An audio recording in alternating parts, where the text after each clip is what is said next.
Ideal. Excellent. Well, thank you everyone for coming to this breakout. Thanks for making it down to the dungeon. This is the opposite way from the entire rest of the conference, so well done on the initiative test. Thanks very much for coming along to our breakout today. I am Callum Sinclair. I'm a partner and head of technology and commercial at Burness Paull. We're a Scottish headquartered UK law firm, and I co-lead our Fintech practice. We talked a lot about the importance of the trust economy in recent years, including at this in this venue. And you'll have heard repeatedly that trust is the new currency. So it's not about crypto; it's all about trust. But there's a major trust deficit, particularly with global technology businesses, fake news, personal data mining, and misuse at scale. You've got algorithmic bias, a spike in cyber attacks, and various blockchain myths around immutability and trustless networks. So, and the crypto crash and some of the tech stocks drop has not helped. So, and at the same time, we're living in a world where tech is getting more complex. A lot of us don't really understand how it works, but then we don't want to understand how it works. We don't need to understand how it works. So, at a time when there's a trust deficit, it's never been more important to trust the organisations that are handling our finances, our assets, and our data. So what this panel is about is enough talking. How do we ensure that financial services and fintech sector genuinely executes and delivers on trust? How do we avoid the trust washing in a world full of sites that promise purpose-led, ESG-led organisations?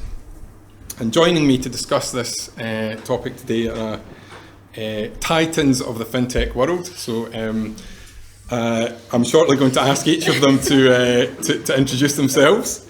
We are a wee bit short of time today, so I'm going to ask them to give me their thoughts on our first opening question shortly, at the same time as introducing them. We don't have time for audience questions, but I would very much invite you to join us at the Burness Paull exhibition stand upstairs, and we'll track down some of the panellists for you if you want to chat with them.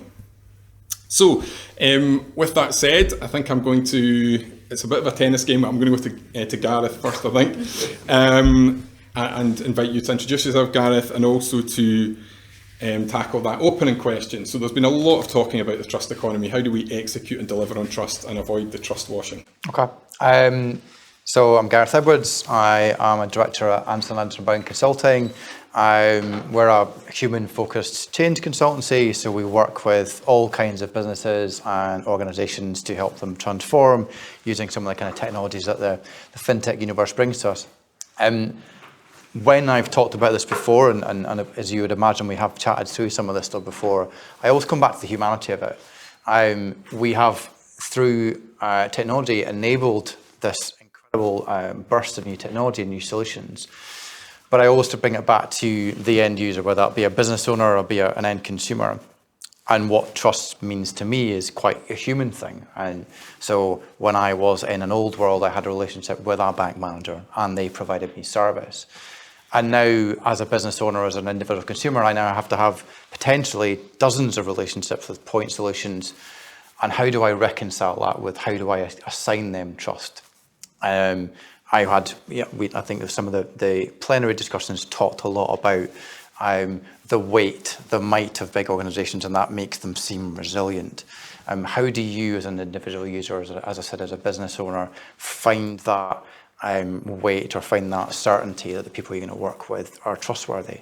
And I think things like focusing on the human at the end of your value chain, focusing on that experiential thing and making sure you get that right is important, but also recognising that you as a brand they may not be aware of are going to have to work that bit harder to establish trust. I think that's the most important thing, really focusing on those humans at the end of the journey.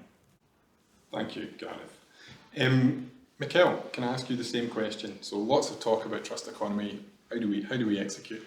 Thank you. I'm Mickael Paris. I'm marketing director at Fintech Scotland. Welcome to the festival today, by the way. Great to have you all here. I guess for me, it's something that you've just said that's really interesting. You said trust is the new money in a way, but I think for me, trust has always been the only currency in a way. That's why the financial services sector exists, is trust. From the Templars time where you would entrust people money to give them to you a few thousand miles away. So trust is the only thing that the financial sold. Fintech comes is 2007, that trust was broken many times before, but now we've got the tools and technologies to do something about it. And I think that's where it's becoming very interesting to work in the fintech sector. And in Scotland, we're very lucky to have so many businesses that are looking at that element of trust, customer centricity, fintech for good, which is a term that comes back quite often. And to answer your question more precisely, I think you can do a parallel with greenwashing, so that's trustwashing, greenwashing. And the answer for me is around data. You can't do proper ESG if you don't have the framework, the measurement, and the data that comes at the back of it. And I think for customers, it's going to be the same thing. That's the data that's going to be important, because it used to be you wouldn't trust a financial institution with your money. Now you trust them as well with your data. So basically, pretty much 90% of your life. So that's a big deal. And you're going to have to work twice as hard to get that trust, or even more. So there's no silver bullet, but I think data is the answer for me. Thank you, Mickael. Thank you. Can I come to Rebecca next? That's what I love to hear, Mickael. I'm Rebecca McKenzie. I'm the head of legal for Codat. We are the universal API for small business data.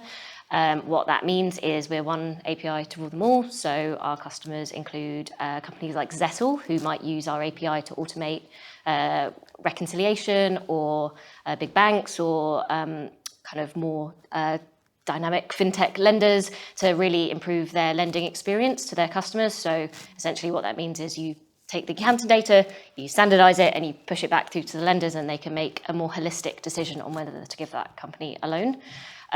What that means is that our platform is almost entirely built on trust. So, transparency leads to trust, which leads to small businesses connecting their data to Codat, which means that they get the value from their data. In terms of answering your question, I've got loads to say on the topic, which I hope we'll come to a little bit later, but essentially it boils down to the value proposition and that exchange of trust and value with the customer. Thank you. James, last but not least, and fresh from the first panel, James. So morning, afternoon, whatever it is. James Varga from DirectID. Quick intro, we're a global credit and risk platform. So we use open banking data to power essentially financial inclusion, bridging that gap between people applying for products and people giving products, right? How do we redefine credit risk to be more inclusive? So, things like trust and data at the heart of what we do. I'm going to be a little bit more, maybe less standard. I think I completely agree around use case and the importance of trust and the humanity of it. But I wonder if it's actually a really bad term, isn't it? What does trust really mean? It's very contextual question. And I think that's what we have to start to focus on is trust in what regard? And is it trust, or is it confidence in going through a process? Is it transparency and understanding how your data is going to be used?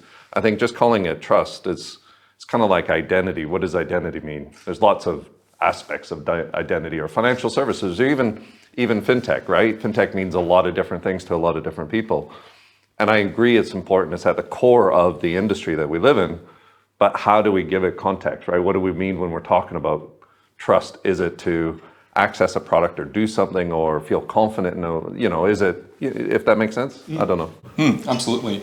And I think you mentioned sort of contrasting it with things like belief. Yeah. Like belief, what's the difference between trust and belief? Is it blind faith? Is it somewhere on that spectrum? Sometimes you don't need trust to get on and do what you want to do, right? If I had £1 million in certified cash here and I asked everybody for their wallets, you would probably, most of you, give me your wallet, right? Because there's £1 million. So is it always trust that's the blocker? Not necessarily. I think it's a compound sort of relationship between trust and the use case or what you're trying to do. Super. Thank you very much. Really interesting sort of generalist themes there. Mickael, if I can come back to you and just maybe ask you, is trust front of mind for fintech entrepreneurs? I think so, but continuing on what James was saying, it's the use case that's more important, I guess, in the sense that if James, being in open banking, asks you for your banking credential, the likelihood is you're going to say no. But if he tells you, do you want me to do your tax return for you for free in 2 seconds, and you don't have, yeah, please, James, here's my bank account data. So it's all about the use case, and I won't give it to you.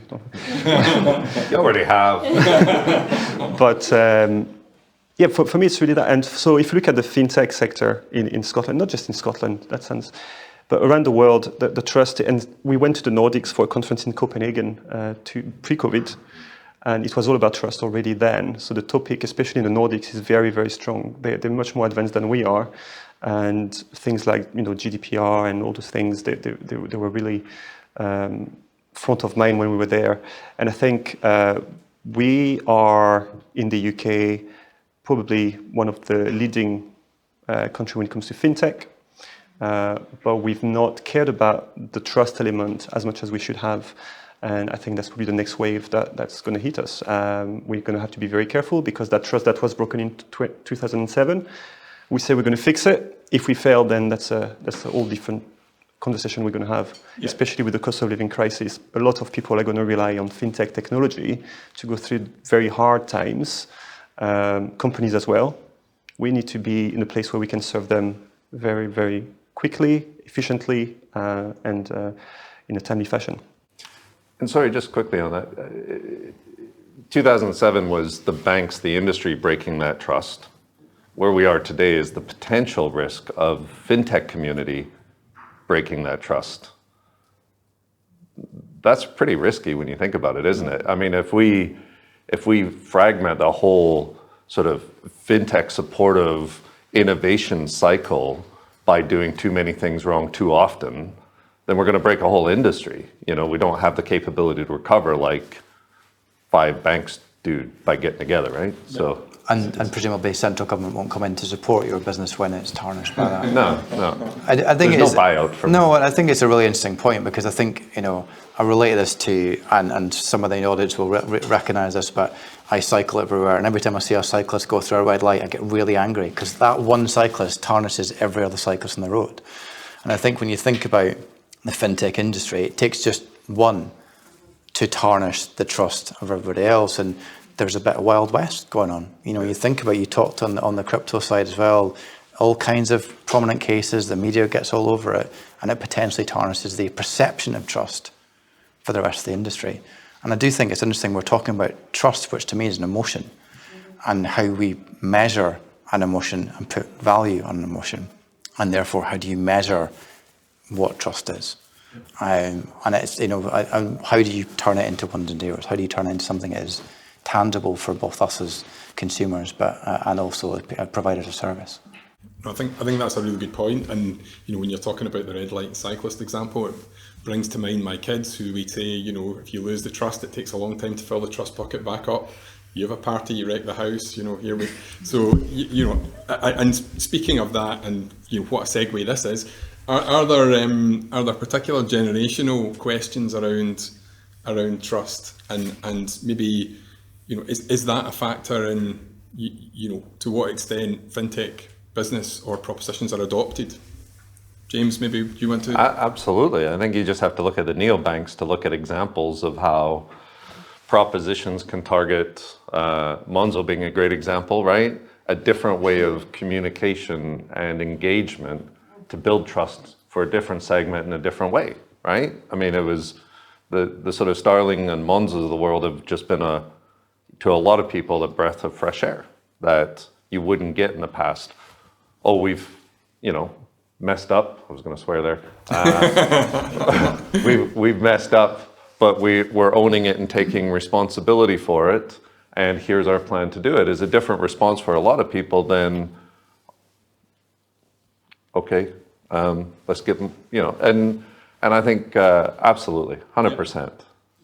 I think so I did a kind of little vox pop with the youngsters in the team about what they saw as value. So I worked in client-side banking for years and years and years, and we used to, and particularly on the brand side, we used to talk about people who would walk down the street and cross the road to avoid walking past a branch of insert Royal or Bank or whatever it was, because they'd once snubbed their grandfather. And that loyalty pervaded through the family. Now, it gives me the best. It's 100% service oriented. It's easy to get it, and I can go and use it. I get a car tomorrow, and I can be online, and those considerations have gone in that generation. Not with everyone, but certainly, in the large majority. And I heard a stat earlier that the main banks are looking at the average age of their customers going up by 6 to 12 months every single year, which is stark. Yeah. They have a very aging population. It comes back to context and use case and audience and all those other dynamics, right? Is trust as important to that generation is it to people that are maybe retired and have known nothing else but the traditional bank, and how much does convenience then trump trust, right? Enough convenience, I think, does. And open banking is a really great example of this. I mean, everyone done open banking here now? No? Most people? When you did it the first time, did you think you were going to do it? I'm not sharing my bank data. Now everyone's doing it? Okay, yeah, I'll be open. So the whole education context thing around it, but I don't think it's education that's made a difference. Every test that we did in open banking implementation entity around trust marks and this and that had no relevance at all. It was all the benefit. What's the benefit? What is the value I get out of doing this thing? And if it's appropriate, heck, let's give it a go, And Rebecca, obviously you're largely dealing in a B2B context, as I understand it. Do you see some of these challenges in the sharing of data, the sensitivity, the adoption challenges around that side of things, or is it different in a business world? So there's kind of two ways looking at it for us. So the first way is trust with our customers, who are the banks, the fintechs, the financial institutions. And then the second way is with their customers, who are the ones actually connecting the data. So since the financial crash and lots of technological problems with banks and financial institutions, the EBA came out with the Eba Guidelines and Outsourcing. I'm a lawyer, so I have to talk about regulation, I'm sorry, which basically said that if you're a bank or a financial institution and you're regulated, you kind of need to know what's going on with your technical providers. You can't just say, well, this bit of tech fell down, that's their problem. So we understood that from the beginning, and we have a really good, if I say so myself, document stack. We have all of our accreditations, ISO, SOC 2, blah, blah, blah, blah, blah, diagrams that show where the data's going, data policies, data security, everything. And when it comes to doing an RFP process, we're just here you go, here's all our stuff, thank you very much, which really helps. If you are kind of small and you don't have a compliance team or a legal team, Burness Paull can help you with that. And then secondly, it's trust with the small businesses. Now, we don't have a contractual relationship with them, so it kind of comes down to the bank or the financial institution to explain to them who Codat is and who are these people who are going to be standardizing and pushing and pulling my data. So we've actually done a lot of work on that and a lot of market research on the best ways to optimize that data flow. It's all public documentation if you're interested, it's on our website, but basically it comes down to the value exchange. So, what is the benefit of me connecting my data? What are you going to do with my data? And then what do I do next? And we found actually that if you have a really good optimization and a really good flow, you can increase your connections by around 50% on average. So I just thought that was quite interesting. Yeah, really interesting. Yeah. Particularly that transparency piece and that explainability piece, I think making a big difference to the execution on trust. Yeah. And what, beyond those general themes, is there any particular advice that you would give businesses who want to sort of engender trust in their business offerings? Yeah, I think it is just, broadly, it is the transparency piece. Specifically, we do find our documentation really helps, and hiring people that know what they're selling and what they're talking about really helps. There's nothing worse than, a salesperson trying to tell you something and they don't know the ins and outs of the product and they don't have the resources to, just hand stuff over. We've really tried to empower the people in our business to be able to talk about the technology and about exactly what it is that we do. So, yeah. Transparency is very interesting because you need to be already in a good place to be transparent. So without naming any financial institution who might be or might not be in the room today. But if a bank asks you for the first and fifth digit of your passwords, that means they've got your password in clear in some kind of file on one of their servers, which is not very secured. And if they were to be transparent about the security, I think a lot of customers would run away, as opposed to if you build on transparency from the start, like Monzo have, and they've put everything they had on their Slack channels internally, everything was public, then that's how you build your trust. You cannot decide today to be trustworthy. Yeah. That needs to be earned, and you need to spend effort and money on it. You cannot just decide to be trustworthy. Yeah, it's not easy to retrofit either. And Gareth, maybe that's one for you, a theme for you to pick up, because I know that you do a lot of work in sort of design thinking. We talk to clients a lot about ethics by design, privacy by design, security by design. What's your take on that? I mean, how much do you see that happening in the sector, and is there more scope for it? How should businesses approach that? Well, it's being deliberate, isn't it? It's being deliberate and considerate about all those things, and I would add sustainability by design, into that mix as well. That we too often forget that customers have different values than to ourselves, and why they pick and choose the services they have are very personal, very individual, and that another one of the things that potentially tarnishes some of the trust in the industry is things like the sustainability of crypto and things like that as well. So we have to consider all those things. And that means doing great design research. It means involving customers in the future of your product and how you take that forward, not once, but always. I think that's the most important point, is going back to them and making sure they're consistently part of your process. Yeah. And changing the language around it as well, right? Is this a good idea? Yeah. No. What part of this is the thing that you have least trust in or have most concern? And I think we're not very good sometimes at really digging down into the essence of things, right? We're almost a little bit scared about asking these questions. And I think that the language is a great thing there to pick up on as well, because we all make assumptions about the things people know, and in my experience, it's usually we over assume knowledge, we over assume people's understanding of technology, we over assume, and whether it's blockchain or crypto words, no one cares, no one wants to know what it's built on, they just want a great service. And I thought it was interesting, in the session earlier on, we're talking about how great it was that people could have access to their pension information on their phone at any time they like. And the designer in me goes, that's great, but that can create panic, because pensions can move dramatically up and down on a daily basis, and you can make really rash and radical decisions based on it happening to go down today and it might go back up tomorrow.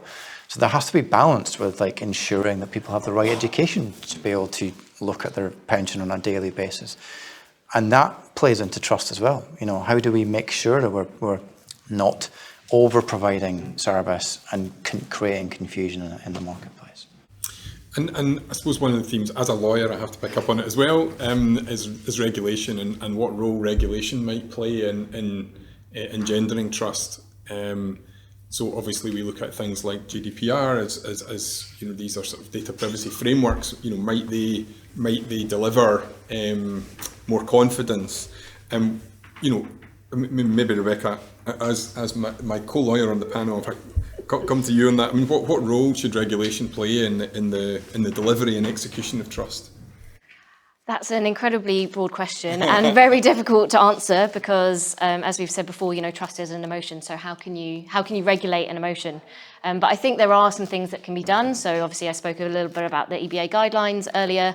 There are kind of things that can engender trust that a lot of people don't actually see on a day-to-day basis. I imagine your average person walking down the street, probably even most of the people in this room, don't even know what those guidelines are, but they feel them on a daily basis. So, I think it's regulation that holds businesses to account if we're talking about data. I think it's maybe been shelved or pushed back a bit, but we were looking at introducing a new Data Privacy Act, which sort of did over GDPR, and that would have brought in a lot of the small business data that we were interested in. So, extending regulation while people think, oh God, it's boring, like more rules.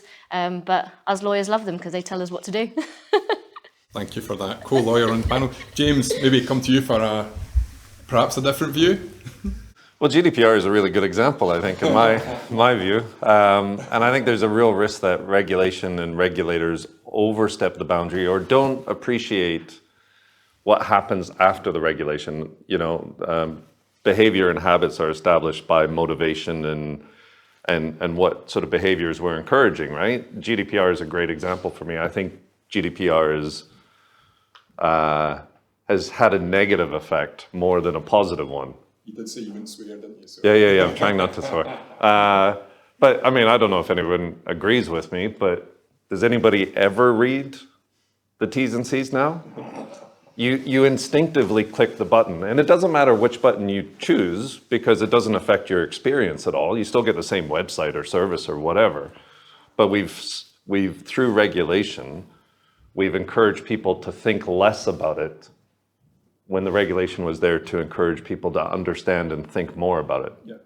Yeah, and maybe that comes back to the design thinking question, because as lawyers, we might categorise that as poor implementation of regulation as opposed to, poor regulation in the first place. So, I know there was a lot of talk when GDPR was first introduced, and indeed talking about terms and conditions, where you might get small video clips that would help you to, they would augment rather than replace the terms and conditions, and might give you a 30-second snippet of exactly what it is that is expected of you.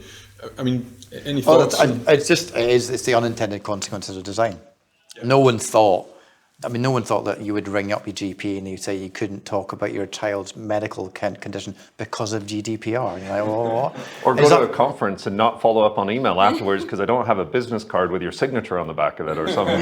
Crazy. And I think that it's poor implementation, but it's also going back to how will this be used in real life? And until you do that thinking and take it forward, you're not going to be able to. And I think, certainly in my time working in financial services, I saw a different approach from regulators, where they were more willing to have conversations about how something should be done. There's the FCA sandbox now. There's environments you can go and try stuff in a safe environment, and I think that's got to be healthy. And I think that's probably more than the regulation itself. It's the approach of regulators and their willingness to have discussions about change and having modern thinking, which is the most important. Mickael, any views on that? Yeah, just to offer maybe a slightly different perspective on the regulator. I think we've got a very good regulator in the UK that's globally recognized, creating more diversity of businesses, more competition in the market, which is good for everyone. However, we just need to be a bit careful, in my view, that there's no two different regimes, one for the fintechs, one for the established firms. And we've seen some fintechs, maybe I'm not going to make myself any friends in the room, but we've seen some fintechs being let off and with loads of things for wrongdoings. Yeah. Things that if they had happened in a big bank would have caused massive fines. And although it's, as a fintech, you would say, okay, they're giving us a bit more freedom, a bit more leeway, which is good. But if we go back to the element of trust and this panel, that creates, for me, a danger that we could lose that trust because we are seen as less regulated or not as serious. So it needs to be the same rules for everyone. Yeah, no, understood. And how important is consistency in that whole conversation.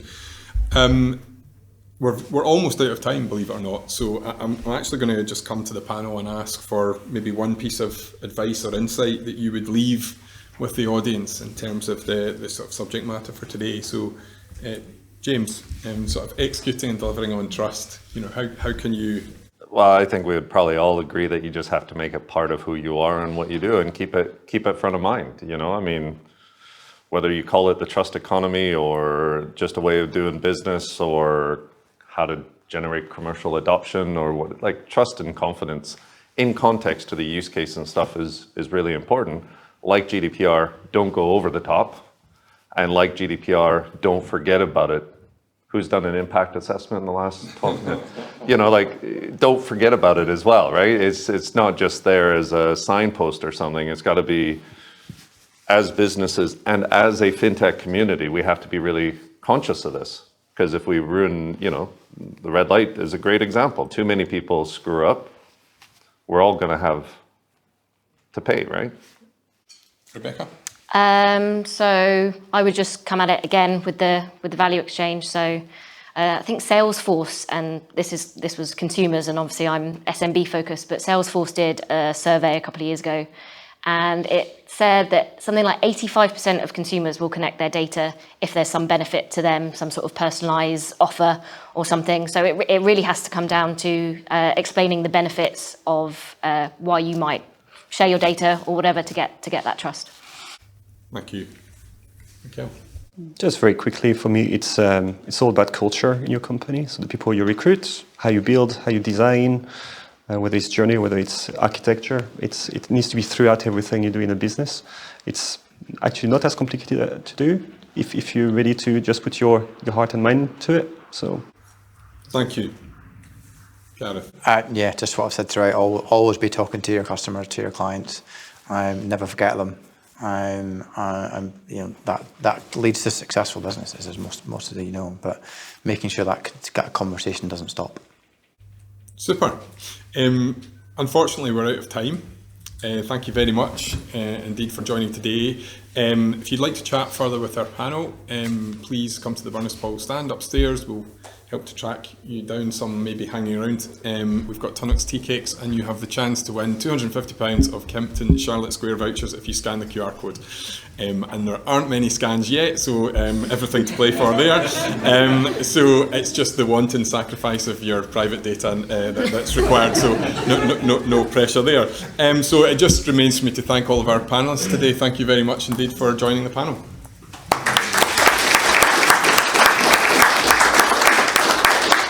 Thank you.